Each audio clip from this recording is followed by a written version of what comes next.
And moving on, residents of Jagersfontein in the Free State say they will always be haunted by the destruction of houses and infrastructure after a dam wall collapsed on September the 11th last year. Now, 3 people died in the tragedy and 1 is still missing. A year after, hearts are still torn apart. Just the remembrance of what happened last year this day still brings tears to many families who are still looking for answers because on this day, 3 families lost their loved ones, and to this date there's still a family that is still looking for their loved ones. We are back at Jagersfontein after the mine collapse.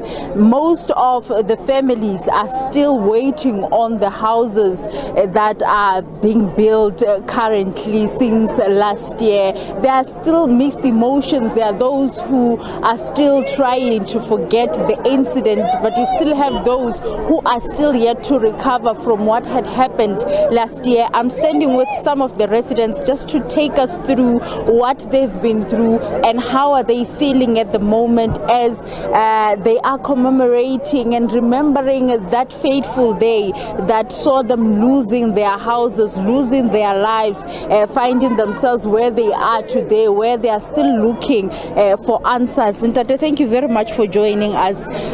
It's a year after what happened in Jagersfontein. How are you feeling as residents of Jagersfontein?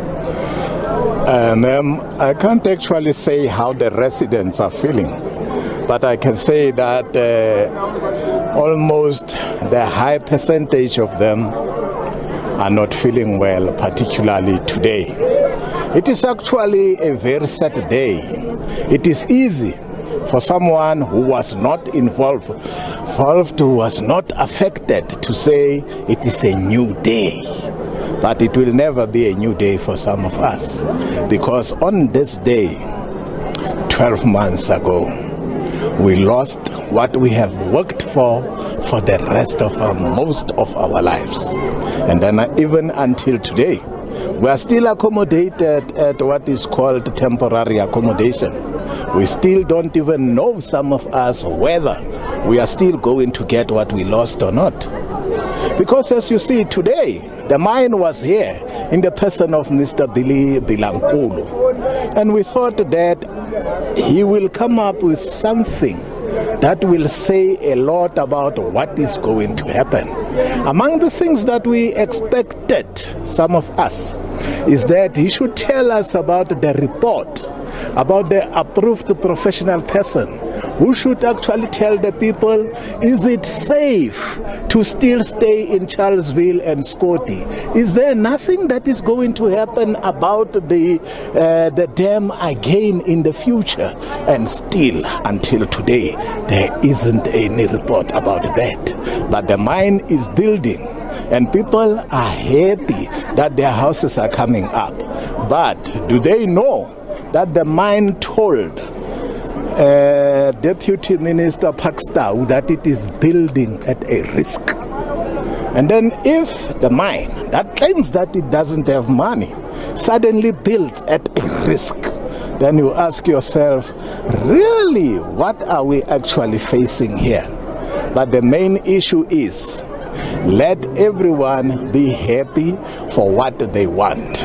If I want to be represented by lawyers because I've got a problem understanding a contract, let it be so. If you understand the contract that is made in your absence by a lawyer of the mine and you simply sign it, let it also be so. But for us, it is still going to be a very, very long way. My name is Tshepiso Ngubeni. I used to stay in Charlesville. I'm one of the people who saw his furniture moving out of his house. I was with my family in that house when that sludge went into that house. So it isn't easy to forget. It will not be easy to move forward because you are still where you used to be when that happened on the 11th of September in 2022. Of course, residents having mixed emotions. There are those that are saying that they are happy with the development, but there are still those who are saying that they are not happy because they are not prepared to go back and live at the areas that were affected by the mine collapse, because they are still scared that this incident can still happen. All right, let's have this conversation now and speak to Billy Bilankulu on the development, of course, of Jagersfontein, and he speaks for the Jagersfontein Development Project. Thank you so much for your time. Before we even get to some of what has been said today, let's talk about your reflections a year on. Look, it's been a very tough year, to be honest with you, when you had to interact with those people. From the day of the incident to this day, there's been a lot of mixed emotion. I think to a greater extent, we've always acknowledged that although the incident was a very bad thing, it also gave us an opportunity to understand better the kind of community that we are operating from, to interact with them on a very personal level. And it has not been an easy journey. And what have you been able to uncover when it comes to this community that you are working from? That we have a bigger responsibility to sustain a relationship between ourselves with them beyond the disaster. There's a lot of things that we as a mine can close. There's a lot of gaps that are open that we can close in terms of addressing many of the issues that collectively with government we can be able to address the issue of unemployment, creating sustainable opportunities. And these are the things that we've been in discussion with government and the local mayor there to say we need to close the gap of poverty. There's a serious issue of poverty there and unemployment, and also ensuring that some of those children that comes from Jagersfontein can be able to take into schools and be offered bursaries as well. One can ask, though, that did it have to take this incident for you to notice that these issues were there? You must remember that we came into Jagersfontein only last year in July. So it took us literally 2 months to know what we're supposed to know. So you hadn't studied this particular community before you got there, and don't you see that as a problem, because you were probably going in blindsided, not knowing who is in the community? Not necessarily, in a sense that there's a trust that is established to assist the community, which in all sense we believe that should be the vehicle that drives development in the area. And with that in mind, our assessment mainly was on the business side and the operation side. And we would have taken an opportunity to engage with the community once we were settled. And unfortunately, we didn't get that opportunity to be settled, and we were faced with this situation. We were forced to then interact with people on a different level, responding to the disaster, as well as understanding what they're going through and so forth. And mixed emotions a year on from the community. I mean, when you read in some of the parts, people are excited in some of the areas about seeing walls go up, and they're excited that their homes are coming. Others are simply not excited. But let's start with these ones who are excited, who are saying that for them it restores hope, especially when it comes to rebuilding their lives and everything. How many of those have you been able to assist so far?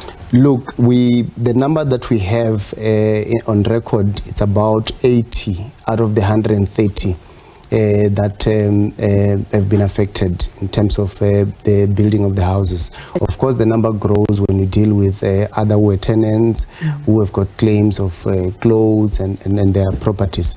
So that number grows. But we've got, on average, I would say over 70% of the people that have been affected have came to us and engaged with us and agreed to say they want their life to be restored, and they want to do it directly with the mine, not necessarily litigating. And roughly how much would you say it has cost the mine so far to embark on this project, if you're able to? It's just over 120 million from last year to this time. We've spent over 120 million. This money varies from your medical expenses, the accommodation of people. We've paid. We are still paying the rental of people from last year, as well as the rehabilitation of the environment. There's been a lot of responsibility and directives that came from government that we need to adhere to, rebuilding the infrastructure of the municipality that were affected by the sludge. So, not even estimately, we've spent over 120 million so far. This does not include the cost of building the houses. Sure. So this 120 million is excluding that? Yes. And how much has been so far for the houses? Look, the estimate by engineers is that we're going to spend just over 50, 60 million. So that is what we're anticipating to spend. And I think so far we've built about 30 houses that they're currently working on. The number still grows every day because the constructors are on site every day. There are some who don't trust this particular process. You heard Utsepiso Ngobeni, for example, who are speaking to our reporter, who raises a number of issues, and I'm going to pick one for now, who says that the mine says it is building at a risk, has not been able to guarantee the safety of the people that it's building for on that particular land. I think that this episode is being an opportunist. He's litigating, and we have allowed him to do so with our attorneys. But more than anything, we went back to the community after the Deputy President's visit, gave them a report that comes from DWS. One of the directives that were given during the incident was that there shouldn't be any activities in the streamline. And then that directive was then uplifted. It was said that after the assessment by the University of Free State, as well as the Department of Environmental Affairs, that it's safe for the people to be able to live in the area. But DWS also was requiring that we then have to give them assurance that the rehabilitation plan can be implemented to a greater safety of the people. So for him to then address the issue of saying there's no report, we came back to report to them to say we have been given a go-ahead by DWS that we can build the houses, provided that the people don't occupy those houses until the final say from DWS that they can be able to occupy. So there's no issue of safety that they are worried about. In a sense, I'm coming from Jagersfontein. I was with the people this morning and basically this afternoon. And one of the things that we did as the mine, we took members of the community to where the tailing dam is, so that they can be able to see themselves, because most of those people, in a sense, they've never been to that mine as far as we know. So they were speculating, and today we gave them some form of assurance, not even assurance to say, but some form of evidence on their own to go and experience how it looks like up there. There's no water in those tailing dams. There's nothing that is movable that can still remain in the tailing dam. So people are not in danger? They are not in danger. Now, how many would you say have opted for being litigants, because, as you say, some decided to come deal with the mine directly? Those numbers will not really be able to confirm, because they don't report to us on who's litigating or not. But we know that there are still other people that are undecided.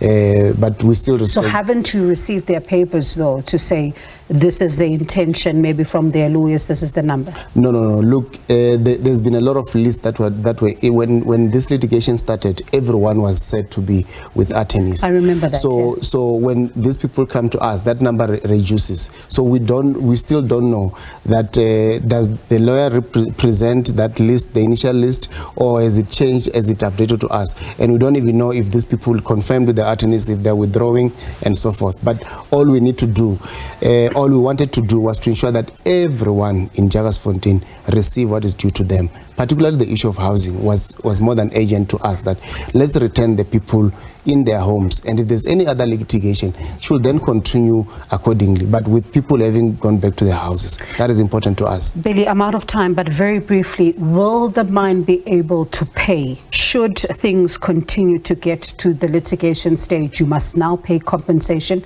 Are you in a position to do that? Look, we have committed to do so, so we need to do it. All right. Whether we've got money or not, but at the end of the day, it's a social responsibility issue. It's a commitment that we've made, and we're saying we want to sustain a good relationship with the people of Jagersfontein.